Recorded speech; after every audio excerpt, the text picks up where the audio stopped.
নিষিদ্ধ সংগঠন ছাত্রলীগ সহ কেউ যদি হরতালের নামে বিভিন্ন কর্মসূচি দিয়ে নাশকতার চেষ্টা করে তাদের কঠোর হস্তে দমন করার হুঁশিয়ারি দিয়েছেন ঢাকা মহানগর police commissioner Sheikh Mohammad Sajjad Ali.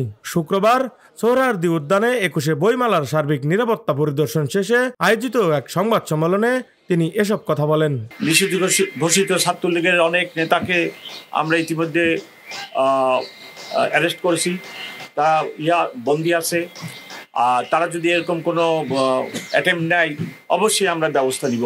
DMP commissioner বলেন, বিভিন্ন জায়গা থেকে বিভিন্ন প্রোগ্রাম আসছে, আমরা এসব প্রোগ্রাম প্রতিহত করছি।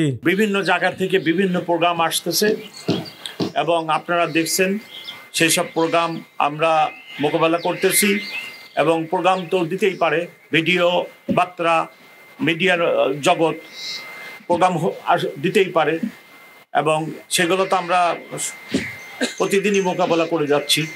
এবং বইমেলায় ঢাকা মেট্রোপলিটন পুলিশের পাশাপাশি র্যাব ও গোয়েন্দা সংস্থার সদস্যরা নিরাপত্তায় নিয়োজিত থাকবে জানিয়ে মোহাম্মদ সাজ্জাদ আলী বলেন, টিএসসি থেকে জোয়েল চত্বর সবসময় বন্ধ থাকবে না। ঢাকা বিশ্ববিদ্যালয়ের আশেপাশের এলাকায়ও নিরাপত্তা ব্যবস্থা জোরদার করা হবে। ঢাকা বিশ্ববিদ্যালয় এলাকায় মেলা চলাকালীন 1 মাস কোনো ভারী যানবাহন চলতে পারবে না।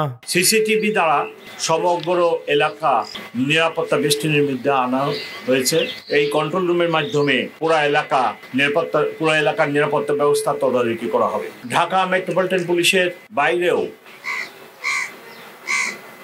র্যাব, সিটি এবং অন্যান্য আইন শৃঙ্খলা বাহিনীর সদস্যরা, গোয়েন্দা বাহিনীর লোকেরা সার্বক্ষণিকভাবে তথ্য সংগ্রহ এবং নিরাপত্তা ব্যবস্থায় আমাদেরকে সাহায্য সহযোগিতা করবে। বিতর্কিত ও উস্কানিমূলক বই এবার মেলায় আসার সুযোগ নেই জানিয়ে ডিএমপি কমিশনার বলেন, মেলায় যাতে বিতর্কিত বই না আসে এজন্য বাংলা একাডেমির সমন্বয় সভায় আগেই জানানো হয়েছে।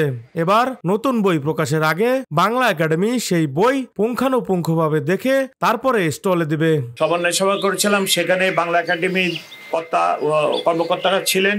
তাদেরকে আমরা রিকোয়েস্ট করছি যে এরকম কোনো বই যেন স্টলে না আসে এবং কোনো বইয়ের ভিতরে এই উস্কানিমূলক কথা লেখা আছে এটার জন্য ওরা স্ক্যানিং করে ভেটিং করে স্টলে উপস্থাপন করেন। আমি আশা করি ওনারা ওনাদের দায়িত্ব সঠিকভাবে পালন করবে। এ সময় বইমেলায় 3 স্তরের নিরাপত্তা ব্যবস্থার কথাও জানান ডিএমপি কমিশনার। রাকিব হাসান, ভোরের পাতা।